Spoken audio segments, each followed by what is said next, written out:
Well, good afternoon, everybody. Welcome to this afternoon's action from Caterham Motorsport here live on Facebook and YouTube. And also a quick welcome back to those who are watching on the British Racing Sports Car Club stream as well after our first race of the weekend here. Scott Woodwis and Chris Hutchinson, my good friend, co-commentator and Caterham and former Caterham Racing champion as well, in the commentary box for all Caterham race this weekend. And we've got all the first four rungs on the Motorsport ladder, apart from the Championship UK, which Chris will be in a couple of weeks at the finale at Cadwell Park. But we start with our drivers, which is the Caterham Academy and the Green Group for their final competition to settle their championships. 2 races for each group this weekend to settle who wins each championship. Of course, Chris, you've been here before. You've been through this whole process here. They've had quite a long first season. First time they've been getting through and learn the ropes as a racing driver. To properly graduate, as I like to call it, in style, and there's two quite exciting championship battles on the line, particularly with the Green Group on drop scores between the top two.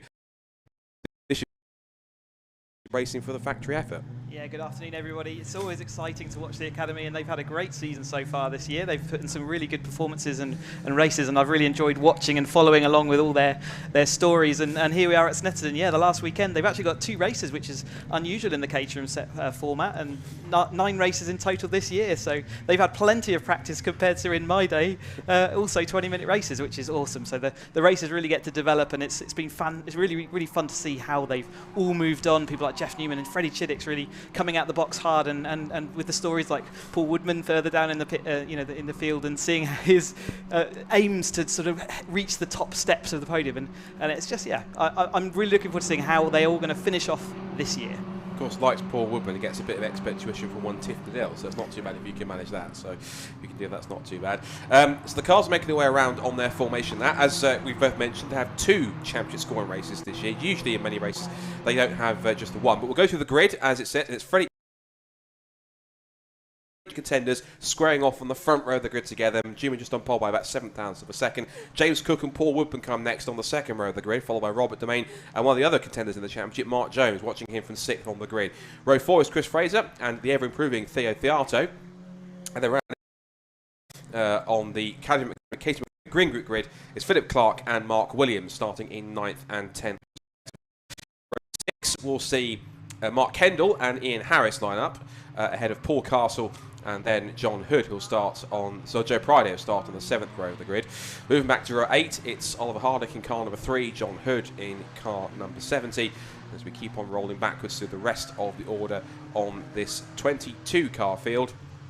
We then go to 17th fastest on the grid, starting from the 9th row, Rob Bain. Alongside him is Richard Percy.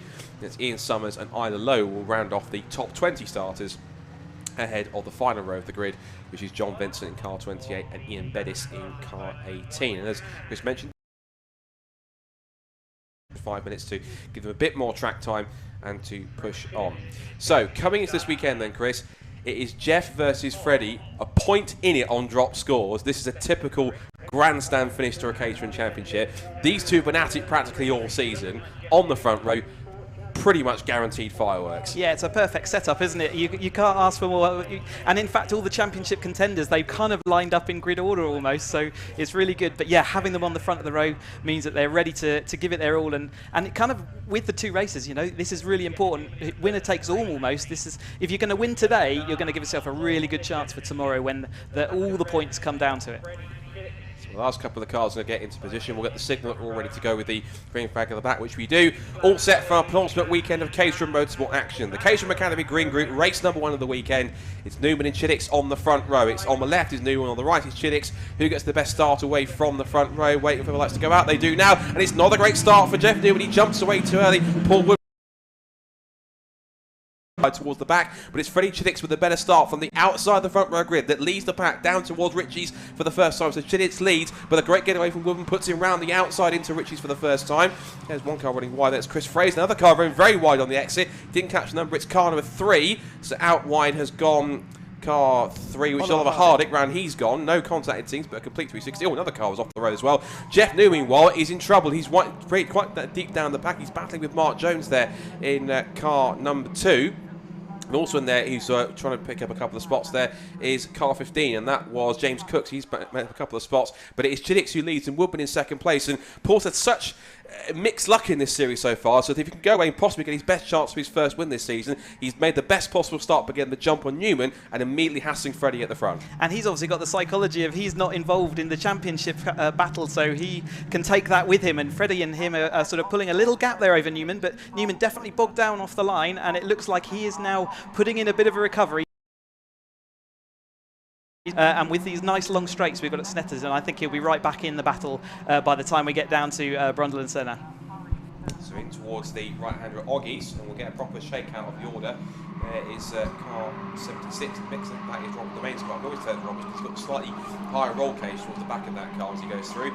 Tiptoe their way through. These are all road legal cars. I mean, they're 125 brake horsepower, 1.6 litre engines. They all run Avon Academy road legal tyres. Some drivers can and do drive these cars to and from the circuit, just like the old days. But as they come back into the complex for the first time, they're all jostling for each other. Mark Jones has remained ahead of Jeff Newman, you can see, in the green car number 2. He's currently sat in 3rd with Newman down to 4th. And right on the tail of them is looks like there was James Cook in their 5th position. More battling going on. Got Theo Fiato in there in the predominantly orange car number 72. He's scrapping away with car 5 in the order. That's Philip Clark in there too, as they come out through the bomb hole. That right-hander that just compresses right on the apex and lifts back out and all the way around the long right-hander at Coram. The left-hand flick at Murray's and back onto the pit strip. We're going to see plenty of slipstreaming all weekend long from Caterham. But at the end of the first racing lap of the weekend for Caterham Motorsport in the Caterham Academy Green Group, it is Freddie Felix that leads, beating the second place on the attack. Goes Mark Jones down the outside with Jeff Newman also putting him under pressure. Chiddick's leads, but that's still second place under brakes for Paul Woodward. Jones is 3rd, Newman 4th, and James Cook is 5th. And Robert Doraine having a super start, pulling away about a second or so from the cars behind. He's into P6 ahead of Kendall. That's the Mark Williams in 8th position, Theo Fiato 9th, and Philip Clark rounding out the top 10. So there's a big dive from Clark up the inside of 1, make it 2, and just snatched the gear and tried to go around the up the inside, loops it around. I think it must have been him simply just trying to fish a gear and just lock the rear tyres, and around it went. Just took a little bit too much speed in there, didn't he? You could tell by the speed of the other cars that he was carrying a little bit too much. We've got other cars just avoiding it, but he's going to rejoin there. Did take an exhaust with him, so that might be a noisy car going around for a few laps. But yes, just a little bit extra speed, a bit too much enthusiasm into the hairpin. And speaking of enthusiasm, look at that Paul Woodward getting all crossed up, and he's now under attack from both sides, from both Newman and Jones, and also in there too, watch out for the 15 of James Cook. But Woodman here is really much holding back the tide, and one thing we should mention also is that Woodman and Newman, they've not been the most bosom of chums over the season. They've had 1 or 2 run-ins on track, but it's usually mostly friendly rivalry in terms of between the two of them. But there have been moments where they've been a little bit edgy, but that's what's made it so exciting, particularly with this Caterham group. They're all action all at the front, and they all get their elbows out time after time, and it's always great, fantastic racing, even if it does get sometimes a bit too close to call at times. We love the rivalries that develop during the academy. This breeds lifelong friendships coming out racing with us, and no doubt there's the highs and the lows, and they live it all together, which is really good to see. And certainly those two have been on track together before now. You call it friendships, I call it seething rivalries. Meanwhile, they're coming to the complex for the second time. Freddie Chiddick's away and gone already. The gap was 1.1 seconds, but I suspect, given that this quartet of cars has been scrapping amongst each other, that gap is visibly more than 1.1 seconds at the moment. So there, James Cook taking quite a lot of speed through the apex of the bomb hole, the right-hander. There is Chiddick's trying to pull away. Remember, he's in that contest on drop scores, battling away with Jeff Newman. They're separated by a point as they came into the weekend. So Woodman in second place there in the white, red and blue machine. Then it's the white, red and black machine. Then it's the blue and yellow car of Jeff Newman. The green and black car is Mark Jones, and the grey car with the red stripe from that with James Cook as the top 5 come across the line. So the gap's gone out from 1.1 to, what's it gone out to now? It's going to stretch out to, if I refresh my timing screen, whilst that's happening, Jeff Newman goes down the outside. The gap is now 3.2 seconds, and naturally giving clean air. Chiddick has also set the first fast lap of the race on the first flying lap on this race rather than straight off the grid. So Chiddick then continues on, and Woodman's under attack from all sides. Up the inside, James Cook classes the curb on the inside of Wilson, couldn't quite make it stick, and Woodman gets the better traction off the corner, but now it still puts Cook to the inside of Mark Jones into the left-hander at Palmer. And this is the trouble with the case, as you well know, Chris. All this battling is not doing anyone favours, as someone's hit one of the marker boards and tossed it everywhere onto the the guys behind Chiddix and Newman is only going to play into their hands, particularly when these two have got a championship to fight for. Yeah, this is going to break into two pieces. I think Woodman might end up being the cork in the bottle of this group behind that we're watching, and Chiddix and Newman, we're going to see whether they can actually get back together on track. Newman's got a big job ahead of him, especially with we've only got sort of 14 odd minutes left. But if he can put in those laps, he can catch that gap, and we can see that championship fight develop for the lead. So whilst the top two try to pull away, Paul Woodman now to get his elbows out again and go very defensive, this time trying to hold on for third place. Mark Jones in car number 2, who is also thereabouts in terms of being in contention. But he knows that essentially he's got to try and get around Paul as quick as he can. And this is one of his best chances. We know that these Caterham cars, if you watch all the season, they're not as aerodynamic as other cars in the mix, but that's not a bad thing, because being aerodynamic with quite blunt front ends on these cars means they punch quite a large hole in the air. When you get them in big packs together, it causes great slipstreaming and great racing, as Mark Jones had a look round the outside at Brundle, just backed out of it at the last moment. Meanwhile, James Cook defends and Robert Domain, and also Mark Kendall, the pink roll cage on the back of this group. He's swarming around the back of Domain, looks into the right hand at the bomb hole. Domain takes a little bit of curb, and then Kendall thinks, right, not going to happen there. Let's try to take the other line into Coram, see if we can hold on. Chiddix still leads then. There's Newman in second place trying to close that gap in. Then it's Woodman, Jones, Cook. Then it's Domain followed by Kendall. Now up through Coram and up through Murray's again, and now onto that long straight. This is where the proper chart, another great charts, both down the Bentley straight and down here. This is where the majority of the slipstream will happen. This is a great thing. If you can latch onto somebody, there's a great chance you can only set some quick lap times, but if someone in front of you is quick enough to start catching the pack in front, if the guys in front of you start battling as Jones sweeps around the outside of Woodman for third place, it means that if you've got a car that can pull you along, you can catch up to the groups in front, and that lead group just becomes bigger and bigger and bigger, especially if those cars in front start to battle amongst each other. Yeah, you can see the gaps developing and then disappearing as the race goes on. Yeah, you were absolutely right early. We shouldn't discount Mark Jones at all. He is fully into that battle as well, and it was important that he got, it's really important for his championship that he comes out on top as well. Grow and shrink all throughout the day today. I think you'll find that that's all the wadding route that we saw the exhaust disappearing earlier. That's all the silencing that appears inside that gets released once you break an exhaust. Someone's getting in trouble with the scrutineers afterwards, I think, after that one. Whether it was purposeful, well, I'm sure it was accidental, but even so, I think I might have to get called in and have a look at that. Either way, Paul Woodman is now having to defend from what is now his current fourth place, having just lost third to Mark Jones, and now it's James Cook's turn to put him under pressure. Also, don't count out either Robert Domain or Mark Kendall. The rest of the top 10 is Chris Fraser in 8th position, Ian Harrison 9th, and Joe Priday rounding out the top 10. A couple of cars that have also hit strife as well are in the pit lane at the moment. I think they got caught up in some first lap shenanigans. Carson in the pit lane, car number 48, and also we lost number 73, which is Williams. So both Carson and Williams are out of it, unfortunately. That would be Mark Williams in car 73. There's a green flag that's waving on the exit of Alpine, which suggests to me that an incident. Just saw in the background as Kendall now moves his way past Domain up into 6th position. He's making steady progress. So I guess he had to try and get past Rob as quick as we could as the Masters tried to move a bit more of the sound deadening on the exhaust. But I think they have to probably wait to the end of the race to try and collect that towards the end. The rest of it's just, soft wadding. It shouldn't cause any damage if anyone does run over it. But thank you to the marshals, as ever.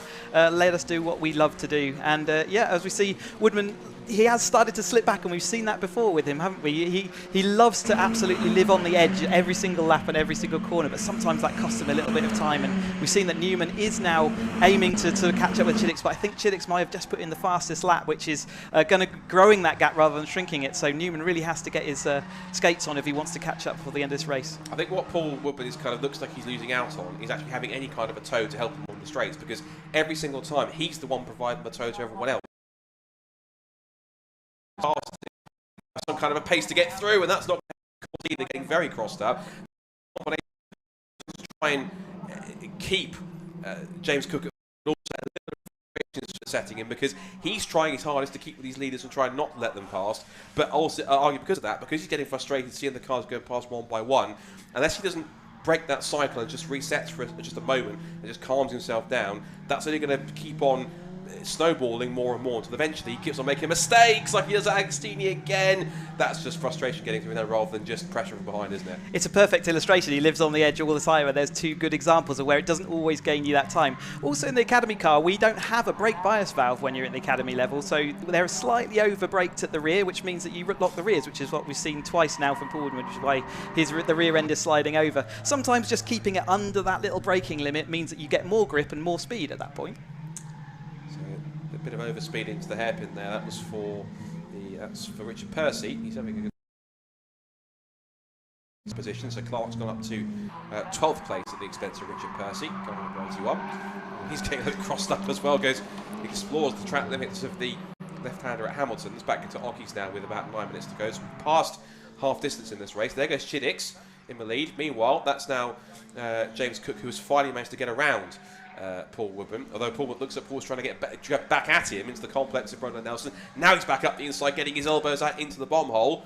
Squeezes up back up the inside and says, excuse me, I'll have that place back. And look at Mark Kendall. Kendall in the green car with the pink roll bar. He's been in the battle with Robert Domain over these last few laps, and they're in the contest too. And that's the typical thing we said about Caterham racing. The more one pack starts to fight, the groups behind start to get closer and closer, and it keeps on growing that one big pack even more. And now we see him trying to hold off. He's going to hold up James Cook here. That's going to put also Kendall and Domain into the mix. Could be 4 abreast down towards Ritchie's. But this way, he's desperately defending his current form position, but he's going to come under attack quite literally from all sides.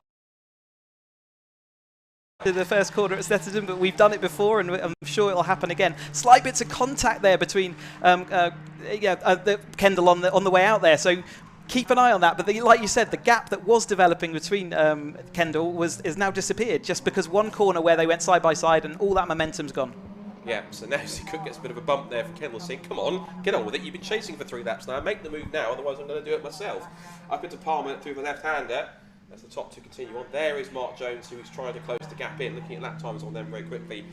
Still Chiddick, who sets a new fast lap of the race again. He's pulled the gap out nearly 4 seconds over Jeff Newman. That will certainly help his cause when it comes to calculating the drop scores. Meanwhile, Cook goes back down the inside into Agostini, past Paul Woodman.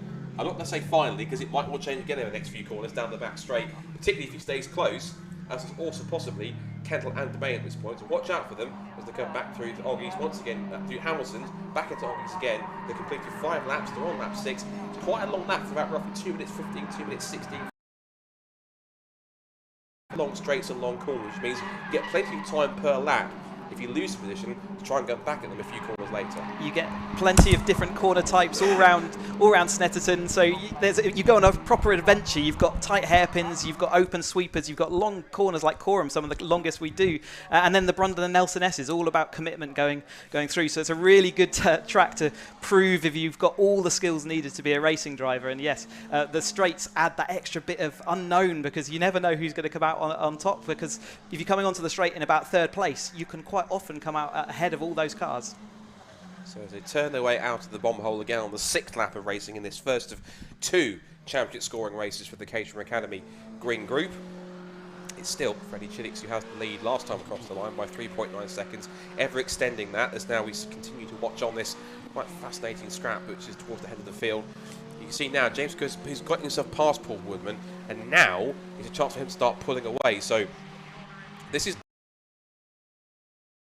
not necessarily, it's just how much pace the other cars have around him that's allowing him to capitalise and get in the slipstream, because again, Mark Kendall looks to the outside line, down towards Richie's corner, and Paul will try and defend the inside, which he does, but again, that's quite an easy move than you think, going around the outside of Richie's corner. If you got the momentum, as hard as Paul's fighting, there was just no way to defend that. He was along the outside line, he couldn't move across anymore when he did. If he did go too late on the brakes, he was going straight off into the cornfield. Exactly that, Scott. It's very much a momentum game, this Caterham racing, and yeah, if you've got, it doesn't really matter whether you're on the inside or the outside, as long as you've got that extra momentum over the car, you can make that stick and you can make it happen, which is what we've just seen there with Kendall. And yeah, Woodman continues to keep battling away, and I'm sure if he can cling on then and wait for the straights, he will be able to get back straight into that battle again.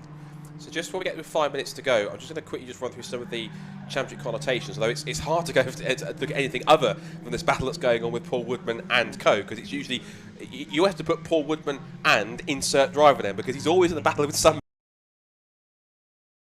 what's currently 6th position, because Mark Kennel has just relieved his final spot in the top 5. So Robert Domain wants to pick up, if he can, 6th position at his expense. Whilst we're watching that, now the championship quotations I've had through from Simon Lambert, the Chief Motorsport Officer at Caterham Motorsport, is thus. Now, he mentioned to me that a win in the fastest lap today would be enough for Jeff to provisionally secure the Green Group title. However, he said anything less and Freddie's still in the hunt. Well, this is anything less because Freddie Chidix is not only leading, but he also has the fastest lap of the race, which means he keeps himself in the hunt. But of course, it must be all down to what scores everyone has to try and drop in the end of it. And given the fact that Jeff has probably got less points to drop in some cases, but he's probably got the results he has got are better results on the whole in terms of the ones that he did finish, probably puts him in better stead to win this one. So looking at how this connotation could play out, he says if Jeff wins without the fastest lap, Freddie will need to be in 2nd place or 3rd and fastest lap to take it to the wire on Sunday.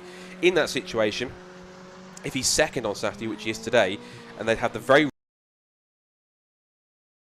tie on Sunday, and it would go on to count back, and that is always the tensest moment where they're going to end on points, but it's literally how it could go back and count back of wins, 2nd place, or even further bits. That it could be a really crucial thing when it comes to that sort of calculations in terms of working out the championship. It's so hard working out the championship. There's so many different connotations, and it always comes down to that last race and what's possible. And it looks like, yeah, Chidix is doing everything he needs to do. He cannot do any more. He is in the lead, and he has the fastest lap. There's nothing more he can do or control in that race, and Jeff Newman's just got to do as much as he can. And I think tomorrow we'll have an easier set of connotations and permutations to deal with. Today, I think they should just keep in mind that they just need to go as quick and get as many points as they can. So you've been there before, of course, with championship content, particularly when it came down to you. I think wasn't either yours on countback, or was it 1 or 2 points in your championship back in 2018? It was quite close, wasn't it? It came down to a track limit. So actually, I crossed the line and I hadn't won the championship, and then a track limits infringement by my main competitor, Gordon, moved him behind me in the championship. So it really did go down to, I think, just a single point in the end.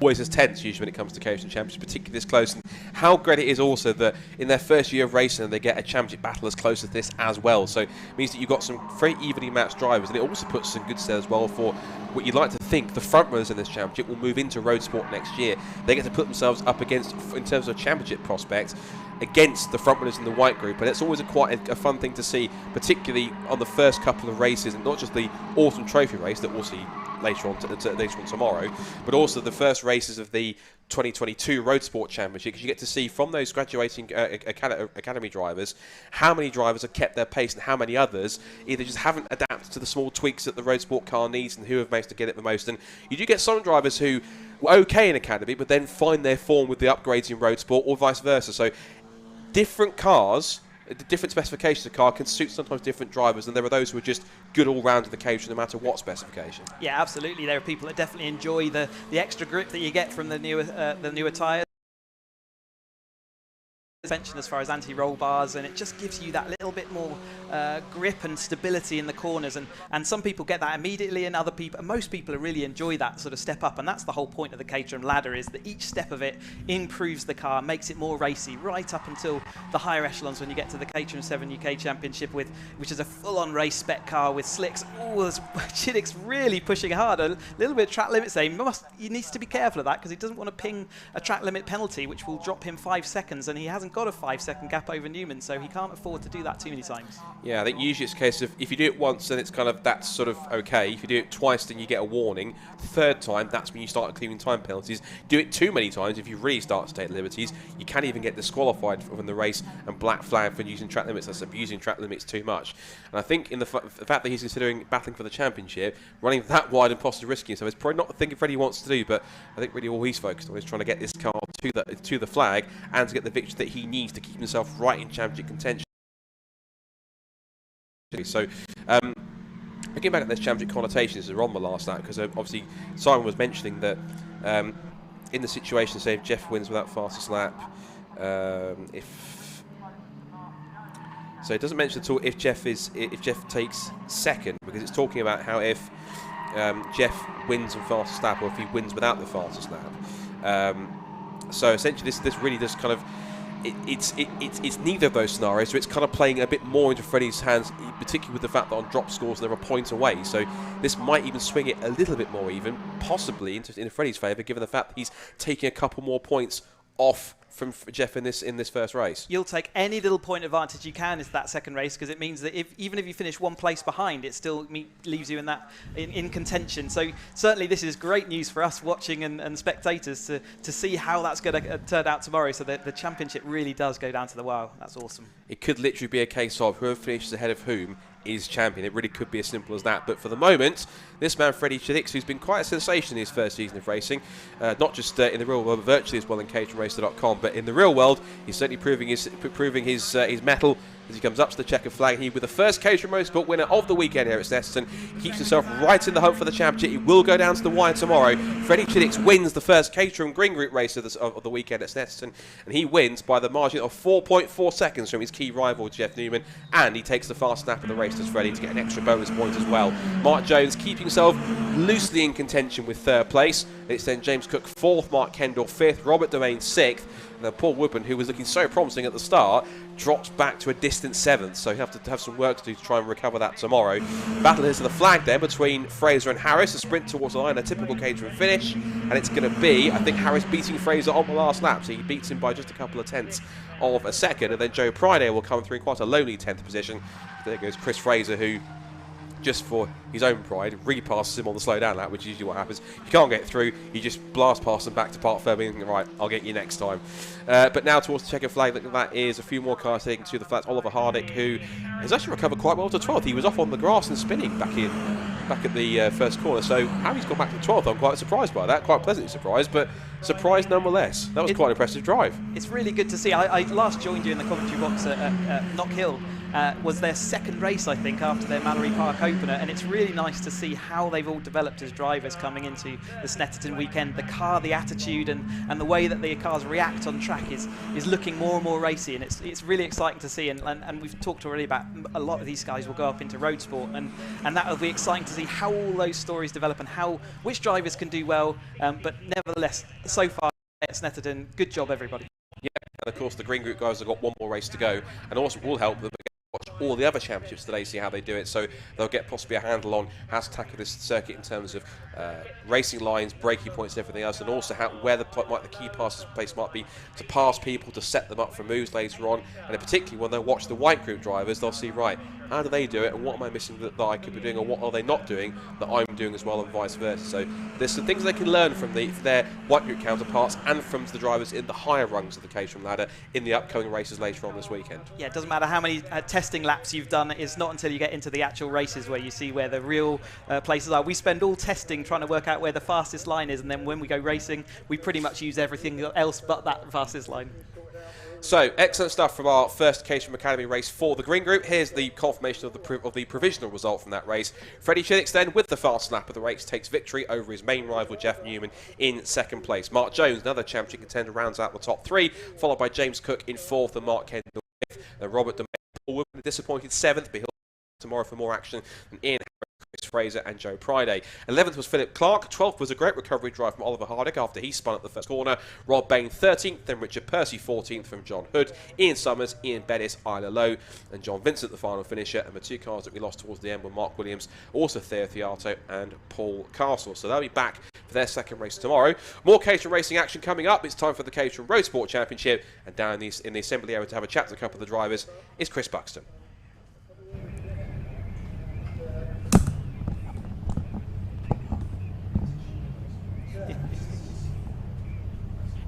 Race number 3, the Mission Motorsport Caterham Roadsport Championship is getting ready to rumble. The top spot being claimed by car number 11 of Taylor O'Flanagan. We see if he's happy to chat. Quick word. Excellent. Great pole lap, sir. You must be quite happy with that. Yeah, absolutely. Right. Left it to the last minute, but yeah, very happy. So is Snetterton generally kind to you? I'll take it as it comes. I let it a bit of an incident, so hoping to. Best of luck. We'll look forward to seeing you next time around. So that's the pole man. Joining him on the front row is car number 22 of Hugo Bush. We'll see if Hugo's happy to chat. Happy for a quick word, Hugo? Excellent. So on the front row, are you pleased? Yeah, happy to be on the front row, and let's see how the next 20 minutes goes. Are you confident you can overcome this pesky number 11 ahead of you? He's quick and consistent, but I'll see what I can do. You can't say anything for experience. Best of luck, good sir. We will see you on the finish line. We'll see if we have time to chat to second row Dom Mansberger from all the way from Germany in car number 25. Happy to have a chat with this quick chat. On the second row, you pleased with that one? Yeah, sure. Good starting position. Anyway, the first row is not that important on that track because it's a mega slipstream battle all the time. So yeah, hopefully I can follow those two guys, but it's a good starting position. Thomas Rennen, good sir. Hopefully you do well. That is our starting frontier. If we've got time, but hopefully we do. We do have time to have another word with number 59, which is Tom Cockerell. Happy to have a chat, Tom. Yeah, so on the second row, is that what you're aiming for? Is that where you're happily placed, or can you go a few places further on? Well, after yesterday, I'm happy to be where I am because yesterday was a bit dire on my behalf. But no, I want to be on the top step, as do the guys in front and the guys behind. So it's going to be a close race. It's going to be frantic, and we'll see how it all plays out. Excellent stuff. Nothing wrong with determination. Best of luck, good sir. We'll see you on the other side. We still have a few minutes and not being released just yet. We'll see if we can have a chat with number 38, which is Ryan Lovett. You happen to have a word with this, Ryan? Excellent stuff. Right, you've got a few quite fast guys ahead of you. Are you looking to overcome them, or just take it as it comes? I'm going to try and sit behind them for a little bit and try and nip in where I can using the slipstream on the straights, I think. So you're going to let them do the hard work and try and claim the prizes afterwards? Don't tell them that. Your secret's safe with us. Best of luck, good sir. We'll see you on the other side. Still no sign of them coming out just yet, so we get a good chance to have a great word with some of our gladiators. Number 93, Adam West. You happen to have a chat, Adam? Yeah, sure. Excellent. So, good qualifying for you. Are you pleased with that one? Well, not really. Obviously, I'd like to be further forward, but I'm right on the back of him. Hopefully, I can stick on the front three and see what happens. So slipstreaming is the name of the game here, by and large, with the long straights and the light power of these cars. Does that work for you, or you prefer a twistier circuit? What works best for you?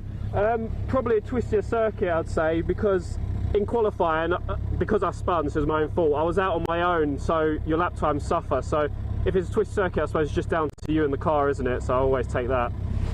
And how much of a difference lap time wise does the slipstream make for those that may be less accustomed to Caterham racing? How much of a difference does that slipstream make? Oh, yeah, massive. I think round here could be like second and a half. I think it makes a big difference. Yeah. Awesome stuff. Best of luck, Adam. We'll see you on the other side. That's number 93. That's Adam West. Slightly further down the grid, but still a very strong qualifying for number 3, which is Sam Gibbons. Sam, you happen to have a chat with us? Excellent stuff.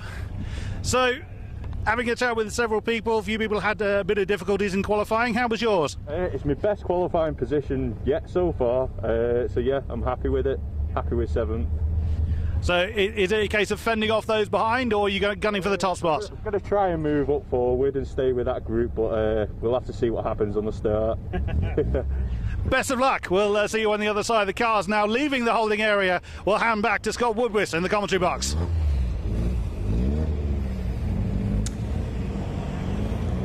Thank you very much. The head back out. Circuit once again for their first race of the weekend for the Mission Motorsport Caterham Roadsport Championship. This is the second step on the Caterham Motorsport ladder, and all these drivers graduated fresh out of the academy last year from both of their respective groups, and they're all on one grid together to see who is best of the best, particularly both of our outgoing Caterham Academy champions, of course, and they will essentially lose their reigning crown, shall we say, because you can only hold the Academy title for one calendar year until someone else takes it from the next group of Academy drivers coming through. But we've had this fantastic battle that's been going back and forth between the two outgoing champions, Taylor O'Flanagan, who's on pole position in the yellow car at the front of the field, and just on the right shot, the red and white car of Tom Cockerell will start on the outside of the second row of the grid. But also, watch out for the likes of Hugo Busch, who starts on the front row alongside Flanagan in the grey and orange car, and also the rapid German Dominique Mansberger, who is usually quite prominent in the wet. Not really wet conditions as far as I can anticipate here. Bit cloudy, but it looks quite dry nonetheless. And the other driver we need to watch out for, who is a bit further down the grid than I was anticipating from qualifying, is Gwyn Jones, who starts all the way down in 12th position. He had a horrid qualifying session. He's quite far back.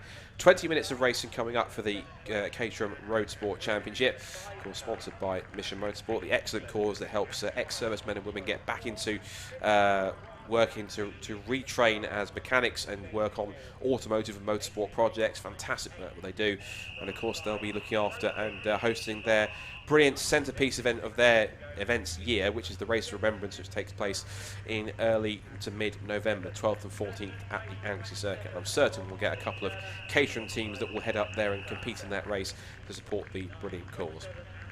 So, as the cars get set for this first of 20 minutes on the grid, as they go off onto the formation lap, we give you the grid and how they line up for this first race of the weekend for the Mission Motorsport Caterham Roadsport Championship. So Taylor O'Flanagan, who is the current points leader, both on overall and drop scores, is on pole position. He will start on pole by the time that put him about just over half a second quicker than anyone else, at least, on pole from Hugo Bush on the front row of the grid in car number 22. So Flanagan and Bush on the front row. Row 2 is Dominique Mansberger and Tom Cockrell, two more quick drivers. If we look at our grid coming up on the screen, so Flanagan and Bush on row 1, Mansberger and Cockrell then come next on row 2. Mansberger in the black and green car, red and white for Tom Cockrell. Ryan Lovett, one of his best qualifying results of the season. He puts him 5th on the grid alongside Adam West in P6. And it's Sam Gibbons and Christopher Broom with some of their best qualifying of the season, both on the 4th row together in 7th and 8th. Then Ron Mounsey and James Hall round off the top 10 starters on row 5. Then we see Peter Mott in 11th place, and a bit of a tough qualifying, as we said, for Gwyn Jones. He was about 2.5 seconds off the pace in qualifying, so really got a lot of work to do to get back on the pace from the 6th row. Watch for him going through from deep. Row 7 is Kevin Turner and Steve Lancaster, who will be trying to make up places from the mid-pack. Next up is an Adrian Mariadis and Simon Arnold, followed by Marcus Eels and Ian Hapgood. And then we have the last couple of cars to round off the 20 car starters are Mike Hilson in car 70 and Chris Griffith in car 20. So the last couple of positions just flashing up on the screen. Hilton and Griffith to round off the 10th row of the grid. Coming into this penultimate weekend of the season for the Roadsport Championships, they have one more to go after this weekend, which is in a couple of weeks at Cadwell Park. The battle at the moment is all in favour of Taylor O'Flanagan. He currently has, on drop scores, a 25-point lead, because he's had the most consistent year without having any results where he's had to DNF or had a problem. And of course that means now that he's got quite a commanding lead, and it's over Gwyn Jones. So he himself has only got a 4-point advantage on drop scores over Hugo Bush, and then only a point ahead of Tom Cockrell with 159. And then still in loose contention there is Dominique Mansberger, but of course he had some championship penalty points that's been applied, minus 12. And that means that if he hadn't had those, he'd have probably 162, I think, on drop scores, and it would put him right in the mix in that top 3. So that can really be a crucial thing if you have to handle any penalties when it comes to further misdemeanors from earlier races. Just the difference between the Caterham Academy and the Roadsport car, they're relatively the same sort of spec. The only differences being is that they are upgraded onto a better Avon ZZS tyre rather than the Academy spec tyre that they run in their first season, and they also have a rear anti-roll bar installed as well for just better rear end stability to stop the car moving around a bit much, just to help a bit more with tweaking the setup on the cars. Apart from that, the rest of the car stayed exactly the same horsepower, same rev limit, same gearbox, same differential, same suspension, and also same minimum weight, including the drive of 630 kilograms. And so roughly with the tyres and the anti-roll bar, they can make a difference roughly about, I've seen on lap time, about a second or lap or so in difference, Chris? Yeah, but between 1 and 2 seconds is kind of the step between most of the steps of the Caterham ladder. A little bit bigger at the last step there when you get to the Caterham 7 UK. But these definitely feel more racy. You still got your windscreen and lights at this point. It's still a road legal car, but the extra grip that you get from your tyres, everyone enjoys that. And let's see how they get to use it this race. Any lights that are going to come on in the moment are the lights on the gantries. We're going to get the green flag just to the right shot from the marshal at the back of the grid. There it is. So, battle line still drawn in the Caterham Roadsport Championship, sponsored by Mission Motorsport. O'Flanagan on pole, but his main championship rivals are around him on the grid in 2nd, 4th, and also back in 12th. We're racing in Roadsport down towards Ritchie's for the first time, and it's going to be a sprint between the front row men as up towards the right hand. It's going to be side by side with O'Flanagan on the left, and a fast start, and Dominique Mansberger trying to squeeze past to drivers right. Can't make it happen. Also, we see that was the Ryan Lovett who was going toe-to-toe with both Tom Cockrell, and I think, who was that around him as well? It might have been Adam West in there in car 93. But into the hairpin at Wilson for the first time. It is Flanagan that leads. It's then Hugo Bush in second place. And also a good start there I could see for car 98. That's James Hall, who's made up a couple of places up inside the top 10 after he started back in 10th position. And we're just jostling for racing room now as they turn in through the left-hander at Palmer's, and now the short straight back towards Agostini. Another big braking zone here. So Flanagan leads after the first few corners. It's then Bush in second, Mansberger third. I think that's Adam West in fourth position. But about to lose it, I think, from Tom Crockler. Up the inside he goes. And James Hall, from 10th on the grid, is up to 6th. And he's passed a couple of other drivers in the mix, including Ryan Lovett, who's gone back down towards the bottom of the top 10. So mixed starts for everyone involved. But also one driver I think hasn't made as many positions as I thought he would do is Gwyn Jones. He seems a bit stuck down from where he's in 12th. Yeah, it can take a little time for the race to come to. You've got cars off the track there at Palmer. It's number 5 car there off track, just trying to rejoin. Yeah, sometimes it takes a little while for that race to develop and move in your direction. You've just got to recognise that you've got to be a bit patient sometimes. You can see that we've got a long line of Caterhams here. You don't want to be pushed out of that line too early because you'll be swallowed by the whole pack. But a nice even start by all the drivers there. Relatively calm opening corners, and that's all you can expect. As Hugo Bush now up the inside, not quite making that stick, but certainly looking and showing his intent. Yeah, the car that had the spin was Christopher Broom in car number 5, so he's hit trouble early on. He started in 8th position, so he hasn't had quite the start he was hoping for. But you can see car number 93. There's a reason why he's called Batman. Of course, he's even got the Batman logo on the back of it. And turns his way out of the bomb hole through Coram for the first time. Again, 20 minutes of racing action for the Roadsport, and immediately Taylor Flanagan, as he has been usually, takes up his customary place at the front of the field. He's under pressure again from this time Hugo Bush and Mansberger and Tom Crockler. It usually has been, including Gwyn Jones, these 4 or 5 drivers that have constantly been at the front of the field, and it's usually a case of where one is, the other 4 typically tend to be in quite close tension. Absolutely, we've seen them battling all season long, and it's been really great to see as Hugo's round the outside. Can he make that stick? Looks like he's going to make that stick round turn 1. But yeah, absolutely, it's been the same 4 or 5, like you say, along with Gwyn Jones. They've really sort of shown how the Roadsport car can really adapt to your driving style. It's really good to see, and we've got Hugo now out in front and got a little gap already. Yep, decent run through Richie's corner, and the slingshot he got down with the toe down the pit straight gives Hugo Bush the lead as he starts lap 2 of this Roadsport race. Now he's got Dominique Mansberger, who we know he's the fastest man on track because he's a demon in wet conditions. In the dry, still very quick himself, but still finding his pace and keeping himself honest at the front of the field. There's Tom Cochran in 4th in the red and white car, and Adam West in 5th. Adam's improvement in his pace over the season. If you look at some of his results over the course of a 2021 season, he's put in some quite decent performances as he's gone along. He's coming into the weekend in the points table. He's coming at the moment, he's back in 8th, but he's had 1 or 2 bits of bad luck. But the good results he has had, his best result of the season was a 2nd place that he took in the first race at Brands Hatch. So he has been on the podium once, but I think apart from that, as you see, they had some bad luck with a couple of retirements or not being able to attend a couple of meetings. So sometimes either not being able to attend or having that bad luck and non-scoring, sometimes it could be a blessing because if you get some good results throughout the season, you don't have to drop any points. Whilst at the same time, if you do have misdemeanors, it can really put you back and hamper any title aspirations you might have. He's been there or thereabouts all the time, like you say. Sometimes life gets in the way and you can't attend race meetings, or other times, like you say, you have an incident in the race that maybe you can't avoid. But it also gives him free rein to tag along with this front 4 and actually see what he can do before about he's in championship contention, and therefore he can make moves that make people a little bit more cautious about making. Race 1 of so it's great to see him getting dragged along here with the rest of them. And like you say, Dom Mansberger there in 3rd. He's certainly looking like he might have a move coming out up to turn 1 here. He's certainly in a good position. He's got the double toe and see whether he can make that work in coming in turn 1.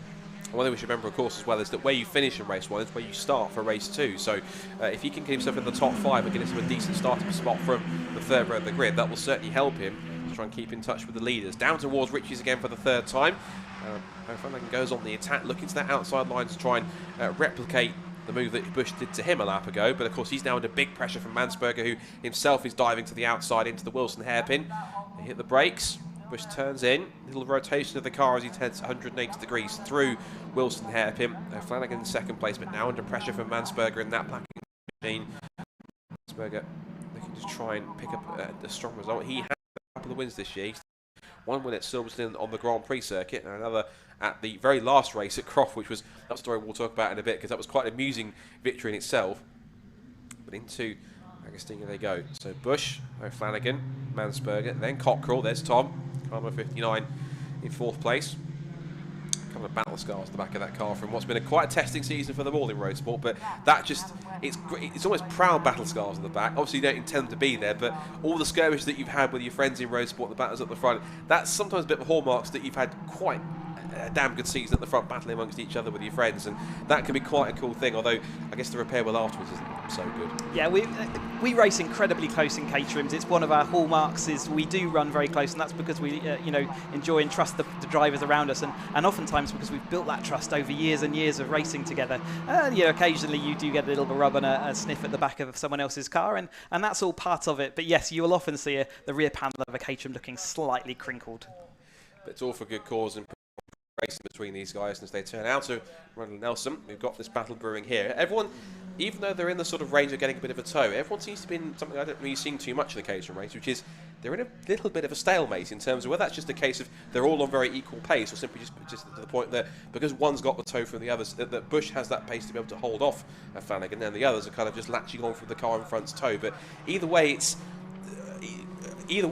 pace-wise, or at least on the whole, they're looking very evenly matched in terms of lap time and speed. What that tells me is Hugo Bush has got some extra speed over the rest of them because he's towing them all around and they're not able to challenge him. And certainly the last 2 straights we've seen him on, he has been able to stay ahead, which is, again, impressive, especially around Snetterton.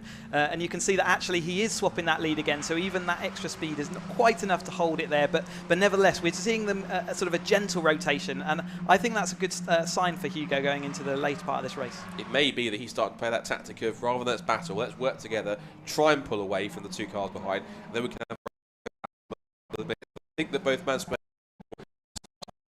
are up already, and case in point, Dominic is not letting Hugo Bush get away in these early stages. He's trying to keep with him. Still 12.5 minutes to go. You can see how timing tower on the left-hand side. Bush then was leading, that's second behind Flanagan, Poleman and championship leader. Mansberger 3rd and Cockrell 4th. Adam West is still 5th at this point. James Hall is 6th.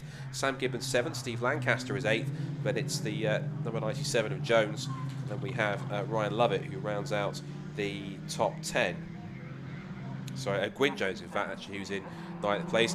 And maybe it's not a circuit he prefers, or maybe just a little bit off the pace, but I'm surprised that Gwyn hasn't made more progress in the field from 12th than he had. We probably think he should have done, because finishing every race, it's not really a great start to his weekend racing work. Maybe he's biding his time a bit and picking off cars one by one, but if he wants to keep himself properly in the championship fight and to stop Taylor getting away, he's going to have to rely on this as one of his drop scores, one of his worst results if he has the ability to drop any, or he's going to have to try and pick up a couple more places, because this is not the pace he really needs to be at as we go side by side for the lead to get him to keep himself in the mix as Bush goes back into the lead. So he needs to kind of step it up a little bit to try and keep up, try and get a little bit closer to these front 4 who are easily pulling away. Especially as you say, this race 1 leads to the start position for race 2, so it is important to make as many places up as he can. I've not caught up with him in the paddock this weekend, but maybe he's had a tricky testing, or maybe he's not been able to do as much testing as he would have liked. So sometimes we have a bit of the car to repair, for example. You don't have as many laps in testing, and that could be it. As soon as you don't get those laps, maybe you're suffering. But certainly he's a quality driver, enough to get back up through that field. And like you say, he's a little bit stuck at the moment, down in that 9th place, and he'll want to move. His gap to the car in front is about almost 4 seconds, and that's to the 49 Steve Lancaster. That's not going to be easy to go. Another position change again, and this time also, there was also almost a change for 3rd, because Mansberger was under attack on the outside line to Ritchie's from Tom Cockrell. Just to hold firm and keep his current provisional podium spot. Flanagan taking his turn back once more. Might have been called a temporary truce on their battle. If they are position swapping, it is purely strategic rather than an all that battle for position. Hugo Bush, of course, comes into the weekend 4 points behind Gwyn Jones on drop scores, but of course if he can stay this close and keep taking positions, it will certainly help him out in terms of the championship fight. As a look again, he was very tentative, having a look meanwhile up the inside definitely is Tom Cockrell. That's him definitely up the inside and definitely through to 3rd place now at the expense of Dominic Mansberger. So the German down to 4th, Cockrell up to 3rd, and I wonder with the pace he's been showing earlier on, particularly having set a string of fastest lap times now with the pace looking pretty even, I wonder if now it's could well be. These two up front, you're right. I think there is a sort of semi-truce. We're not going to call it a full truce yet. They're midway through this race as we've got a car off on the grass there. That's number 51. That's Simon Arnold going for a spin. Yep, so the temporary truce maybe, and there is a slight gap. So tentatively they've split into two pairs. Having tried getting off the corner, and you can see the gap there. Like if I was Hugo, I would and develop that gap and really take the pressure off and then really go for it in the last 5 minutes. And I think that's what we might see as he takes the lead again going into the centre then. I wonder possibly, though, if Mansberg has also caught onto that as well, or maybe Cockrell's realised it, saw that Dominic was close and said, right, if you are really that close, go after the top two, stop them getting away, let's see if we can work together ourselves. That's going to be the key thing. More battles going on through the mid-pack. And then, there's a car with this nose section up a little bit. I think that's possibly, if that's behind, that's Ryan Lovett that's got his nose dislodged. And I thought it was Ryan Lovett because just ahead of them is Gwyn Jones. There he is there just in shot. Bit on his own at this point in time. It's not really making up the pace he needs to try and get through. Good mid-pack battle going on here between 27 and Kevin Turner. And he's scrapping away with the 51. Well, he was with Arnold because he's had that spin. So it's now Adrian Mariadis in car 81, the silver and yellow car. Just behind them is also the recovering Chris Broom, who had that first lap. So he's now going to try and make up the 3 more positions. He did a great job in qualifying to put the car on the 4th row of the grid in 8th, but he's now dropped back and he's currently running at the moment across the line when they complete the lap. He's now currently back in 14th place. He's not too far away from where he started, but he's got a couple more cars to pick up where he can do that. Not quite sure that's factory standard, is it, Chris? I don't think they come out of the factory like it like that. We talk about the aerodynamics of a Caterham, but that one's certainly got a little bit of more of a defect going on there. Yes, it's not a good thing, and it will affect his speed going down the straights. And oftentimes, if it's going to ping off, it will ping off when he gets in the toe of another car. So let's keep an eye on him down the next long Bentley straight. But yeah, he'd certainly be keen. He won't actually have a full visibility of the track either. That will be obstructing his view, which won't be ideal. I think he'd be quite literally driving in his mirrors thinking, right, where is everyone else behind me and where are they going to come and attack? So this is now the scrap what's going on currently for 10th position. Rob Mountsie right behind him in car number 12. That's the car with the sort of dark blue and gold car with the triangles on it and the McDonald's sponsorship on the back. And just behind them, of course, we've got Kevin Turner, who's just trying to creep onto the back of Ron now, who in turn is stacking himself behind Ryan, who I think wasn't quite envisioning being in this position given the fact that he started up in 5th. He's currently sat in 10th right now and probably not thinking this race hasn't quite gone to plan, particularly with the current scenario I'm in. Sadly, for every story of a driver making up lots and lots of places, there's always the counter story of someone slipping down the grid, and obviously that's where Ryan has ended up so far. But he's still in a battle of his own, and I'm sure he'll have plenty of stories by the time they get back to Parc Fermé. Just seeing the leaders flash you the shot with Mansberger holding on ahead of Cockrell in 3rd and 4th place. Still Bushnell and Flanagan ahead of them, constantly swapping places. Through has gone James Hall. So this is battling between Hall, Gibbons and Lancaster. That's between 6th, 7th and 8th. Just ahead of them, here's the scrap for 3rd between Dominic Mansberger and Tom Cockrell. The Dominic black and green, red and white of Tom Cockrell just behind him. That ball going out, it's... Yeah, we've still got roughly, that's reported, there's about roughly 5 minutes to go in the race, but they put that out. When you see the board the other way around, the screen 5 minutes, but then the drivers, it's the last lap of the race. That's a Caterham's own sort of pit board they put out to the drivers to let them know what's happening in the race. So the gap at the moment, new fastest lap of the race has gone to Hugo Bush, I'm sure with a bit of an aid of a Taylor O'Flanagan slipstream. There were 30,000ths of a second between each other across the line, so they are starting to work together, and the gap between them is starting to stretch out because it's now 1.4 seconds between that battle for 3rd between Mansberger and Cockrell. So as much as they've tried to keep with them, these two have worked smart, they've worked together, they're pulling away, and they're allowing themselves to have a bit of breathing space, so when they do start battling towards the end of the race in the last couple of laps, they've got some clean air to take advantage of. Yeah, we said about 4 minutes ago, didn't we? It was a tentative splitting between the top two and then the following two, but now it's more definitive, and certainly I would be making my plan now coming into the last 5 minutes of the race. Where do I want to be and at what point of this race? So do I want to be in the lead coming out that final corner? Snetterton's one of those tracks where actually if you come out of the final corner in the lead, you may not cross the line. It's just enough time for a Caterham to overtake using the slipstream. So yeah, I'm definitely making my battle plans. I'm judging where I'm fast compared to the guy in front of me, and I'm working out where do I want to be, and then I've got to work out how do I make that happen. And Snetterton is one of those classic Caterham circuits where quite literally if you're in a close one-on-one battle or a 2, 3, 4 car battle, there is almost certainly going to be a photo finish in the sprint to the line. We always say as a typical phrase in Caterham racing, But ironically, the last place that you want to be, the worst place you want to be, is in the lead with someone behind you, out of the last corner, on the last lap, on the sprint to the checkered flag, because there is absolutely no guarantee you will stay there by the time you get to the flag. If you exit the final corner first, there is every chance you will get to the flag just in second place because you've been pipped to the post. It's happened so many times. You've had it happen so many times as well, Chris. It can be either a euphoric feeling if you just pip it, or an agonising feeling if you just have it snatched away. Yeah, it's working out the game theory on that, whether you do want to be in that lead or not. And sometimes it's just pure luck as to whether you get that really excellent exit or maybe someone else misses a gear. But certainly with Snetterton, it's just a perfect distance up the road. So often that we get an absolute barnstormer over the line. With his current drafting partner, Taylor Flanagan, gap in the first has now stretched out to about 2.7 seconds. So Cochrane and Mansberg, whilst they're trying to work together, they're working together too late. They've allowed them to pull that couple of seconds gap now in order to pull away to stretch it out even further. So if the top four continues on with just under 4 minutes to go, this battle continues to watch on as Adam West is in a bit of no man's land here. He's about roughly... Yeah, he's about sort of 5.5, 6 seconds back on those first four, and then he's got a further 15 seconds or 16, 17 seconds on this scrap we're watching for sixth between James Hall and the zebra liveried number 98, the silver car number 3, which is Sam Gibbons, and there's Gwyn Jones, so that's number 97. He's woken up now in this race. He's managed to get past Chris Broom.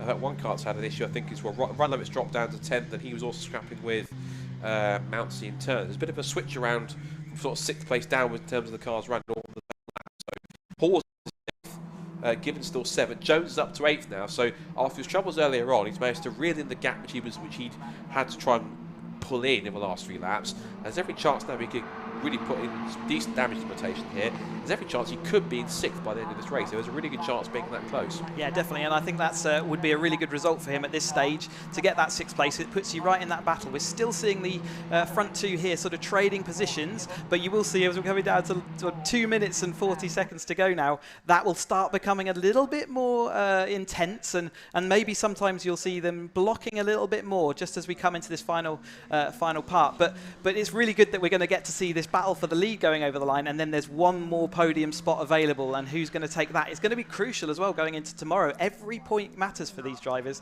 They're all in the hunt, and they really do want those points. At the moment, we've got Hugo here. Maybe he's trying to see whether he's got 1 lap to put it in. Can he break the toe? He's pushing so hard through that final bend, but that doesn't necessarily mean you're going to get a good exit, and I think we'll see the position. A slight mission for Hugo Bush because he lost a bit of a bend just trying to get onto the long pit straight. Now they're going to be side by side across the line. They will start the last lap. 2 minutes to go as they sprint down towards Ritchie's. Now essentially they think, right, we've got the battle, we've got the gap we need, game on. Now we can start the battle for the lead. Battle's on for 3rd though. They've realised, right, we can't catch the top 2. Heck, let's go for it, 3rd place. So we're going to have 2 epic scraps here for the podium positions in this first Caterham Roadsport race. O'Flanagan now leads ahead of Bush, but that will go all the way to the flag, as will these two coming into shot. Mansberger versus Cockrell for 3rd and 4th. Adam West is currently then in 5th position. James Hall is 6th. It's then Gwyn Jones who's picked himself up into 7th place, so he's past Sam Gibbons, and he's only at 30,000th of a second behind James Hall at the line, so almost certain that by the time we see them again across the line, he should be given his pace in 6th position. So now the gloves are off between the top 2. Flanagan now starting to show his true colours here and think, right, time to put my foot down, stretch my legs and see what we can do to try and extend this gap. Still about 1 minute and 5 to go in this race. As they turn in through Agostini, we now see the cars just behind them. Mansberg is still holding off Cockrell for 3rd. So what could have been a big 4-car battle has been separated into 2 pairs, but 2 entertaining pairs this one, Chris. They've put some good action to try and help each other, keep close to the other pair, but also try and pull away and create their own gap at the same time. But so far it seems as though that both, this will be helping O'Flanagan no doubt. Bush will gain some key points on both these 2 cars behind him, and crucially Gwyn Jones will lost a bit more to fewer points to Taylor being that far back, but 6th is the best he can do, and that really is the best damage limitation he can do at this point. Yeah, absolutely. How brave is Hugo feeling here? Is he going to stay in that 2nd place all the way through to the last corner? It does look that way. He would have had a chance to overtake down the Bentley Straight, but he hasn't taken it. He is sitting there in 2nd, so will that pay off? So out of the bomb hole and up through Coram for the final time. There's a bit more battling going on further back, but we want to keep tabs on our leaders coming up through Coram and into the complex. There's Gwyn Jones, who is into 6th place, so he has made it through, but he's got cars around him. Now that the sprint to the checker flag is all important. A Flanagan has the lead, but can enough exit to try on the run to the checkered flag. I think Taylor's exit might be a little bit too strong up to the checkered flag. Hugo, but he's going to be too late, and it will be only just a win for Taylor O'Flanagan in race 1 of the weekend for the Mission Motorsport Caterham Roadsport Championship. The points leader extends his lead at the top of the championship. Meanwhile, a photo finish for 3rd. Cockrell just beats Mansberger to the line. Adam West on his own in 5th comes through, and then for 6th, Gwyn Jones, who was as low as 12th on the grid at one point, has managed to work his way up on the final lap into a top 6 spot. He's got enough of a gap to be just about out of the slipstream to pick up P6. It's a strong drive. He would have wanted more, but a bad qualifying put him mid-pack, so we have to try and fight his way through, and 6th is the best he can do for that first race. So you have to try and get his elbows out, and starting higher up the grid, that will help him for race 2 being a bit higher on the 3rd row this time. Yeah, I think that was a crucial end of the race there for Gwyn Jones, and he's done what he needed to do. Front 6 is going to be easily enough in that first sort of set of corners. You will be able to make that difference. We see Mike Hilton here sort of coming up through. The rest of the top 10 coming through. We had James Hall in 7th place, just behind Green, 8% Gibbons, Steve Lancaster, and 10th was Christopher Broome. The rest of the few cars coming through the order and coming up to take the checkered flag as well. So another entertaining Caterham race as always from Caterham Motorsport, and they will of course have another race to round off their penultimate meeting of the season. Of course, they've got one more in a couple of weeks' time to settle who ultimately becomes the Mission Motorsport Caterham Roadsport champion for 2021. But Taylor O'Flanagan, with that victory, took a step closer with essentially maximum points. It was the win and the fastest lap. He gets the extra bonus point on top of that as well. That'll be a maximum score of 26 points. Here's the provisional result. Taylor O'Flanagan wins once again in 2021. And he beats Hugo Bush to a line by just under 0.2 of a second. Then about 6 seconds back, the scrap for 3rd between Tom Cockrell, who gets the better of Dominic Mansberger. Adam West was on his own in 5th and finishes the top 5. Then Gwyn Jones, crucially, gets himself into 6th position. Good fight from him through the pack. Ahead of James Hall, Sam Gibbons, Steve Lancaster, and Christopher Broome. Then Ron Mounsey, Ryan Lovett, Peter Mott, Andrew Mariadis, there's Kevin Turner, Ian Hapgood, Mike Hilton, Marcus Hill, Simon Auld, and Chris Griffiths. So quite pleasing to see, Chris. All 20 cars started. All 20 cars made it home. Yeah, brilliant stuff. And also Snetterton really quick and intense today. He's got a 2:13 as a great lap time. So obviously the cool air is great. Excellent stuff. Well, let's head back down to Chris Buxton, the assembly area, time for our next race of the weekend, and it is for the Avon Tyres National Formula 4 Championship. Their finale